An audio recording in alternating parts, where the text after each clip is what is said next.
Okay, I'm here with Peter Sheppard. Not Richard. What? Not Richard. Not Richard this time. And his exhibition, I believe, what he wanted to represent was these small miniature paintings. So he's just going to give us a walk around, and I hope you enjoy the culture of Trinidad and Tobago. Hi, Peter. Hello, welcome to my little world. You're going to hear me say that a few times because it's the title of my show. So I'm doing an exhibition of miniature paintings which are as small as 1 inch by 2 inches. And then that goes quite big, to 15 feet by 6 feet. Voila! There you see it. So we are a land of contrast. So I'm contrasting in size here. I do my miniatures though with this, a very tiny brush. This is a typical 000 brush with an exact point. Wow, you could get joke with that. Yes. And that allows me to create these landscapes that are this small, This is the smallest in a show, 1 inch by 2 inches. And this painting, number 1, is called Glimmer of Hope. And I kept Glimmer of Hope this small because it's actually of a flock of scarlet ibis. Yeah, you mentioned about that, about the carony and right. It manages. And I'm very passionate about our environment, and so I kept it small despite all the pollutants that are going into our ecosystem. The scarlet ibis still thrive. And then the other one is called, it's sort of my humor coming out in the title. I just call it the oomph. You're right. Now you mentioned a little ways back that all these works are from your imagination. Yes. They all exist in your mind? No. In your psyche? No. In my little world. Oh, your little world. But in these two that you were just looking at, I have keys hanging from them. Because once I framed the work and I had it up here, it reminded me of, let's maybe think of Alice in Wonderland, but it reminded me of a view looking through a keyhole. So I got these keys attached to the painting, and it's unlocking my little world. So because it's so big as well, I had the opportunity to use different things, not just my paintbrush. I used a sponge in some areas. I used the palette knife, like all of the nice textures on the tapia house are done with palette knife. The sky is done as sponged. Now tapia, for people who don't know, is actually down, right? Yeah. Cow. Yeah. Right. So that's what this nice sort of earthy house is done with, to get the light on it with the knife. But then I get carried away with my little brush. It comes back into play. And start doing details with the cage. Things like with that little bird inside the cage. That's what it is, a kind of you know the cages, no? Yeah, the guys put out the birds out and out. It's something Caribbean. Yeah, the oil lamp inside the house, like fretwork shelf and the rocking chair. And the will can't be missed. The view looking through the house of the back window. You never did Tobago? Did it how? So I go to Tobago. I go, yeah. You need to paint? Well, because of Tobago it seems to be more... I love going to Tobago, and I drive around Tobago. It drives my friends crazy when we go to Tobago.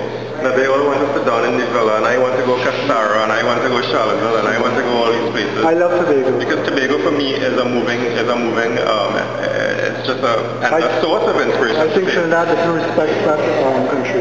Well, that island, sorry. No, because we want to break everything down and make it look like something that's not us. Yeah, Tobagonians are Tobagonians. Yeah. So this is just how do you study?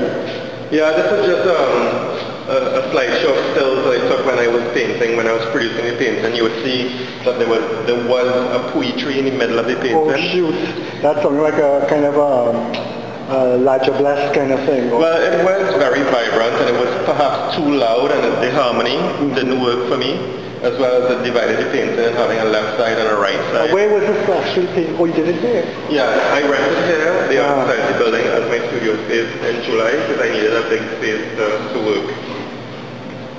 This is more from Jose, that I showed you earlier on. Smaller version. Yeah. And then this is another example of a painting done from one of my plein air trips. That is where? That is in Canada? This is up at the Pines and St. Anne's on top of the mountain. Are you serious? Yes. Brother, you're fooling me. Looking down into Belmont, and there, and out into the Caroni ecosystem in the distance, but it's up above. If you go past Cascadia Hotel, follow that road all the way up, when you look up, you'll see the pines there. So 7 o'clock one morning, it's very misty, very cool, the clouds are beneath us sometimes.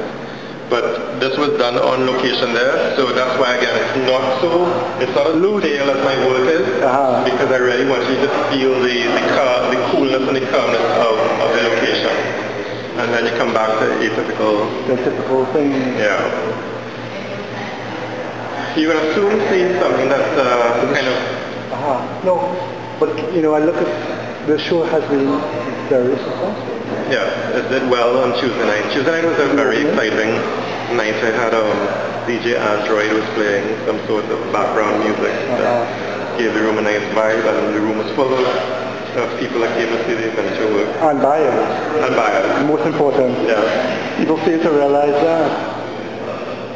Thankful for that.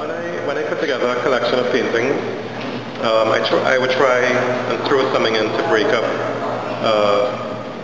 to balance the color in the show. So if there's a lot of greenery, I want to throw something punchy in, and that's where these... So the exhibitions that you already orchestrate the exhibition as well? Oh, I completely orchestrate. No, I don't just dig up in my portfolio for 32 paintings and pull them out. When I'm planning an exhibition, depending on where the gallery is, I look at the gallery as an empty space, and on paper, I draw like a floor plan, the room, and I start by laying out sizes in my mind, like an architect would. But on this wall, I would do 5 square paintings, or on this wall, I would do a series of miniatures.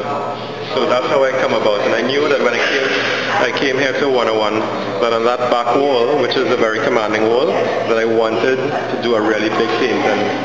And then everything else, because I started doing miniatures, I wanted the show to be about contrast. So if I was doing that so big, I wanted to do everything else really small.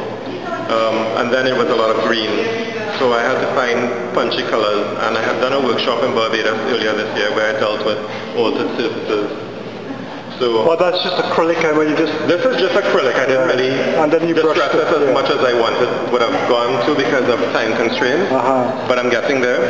I was able to texture the canvas first, and then you just wipe it off. Did it underpainting, and then knifed on the color, and then did my detailing on top of it, almost like a applique is what I wanted it to be like. But she's selling corn soup and yeah, she has the corn stuck in the BRC on top of the iron pot, and the soup there, and the LPG tank there. These are traditions of Trinidad and Tobago, you know, the flavors of Trinidad and Tobago.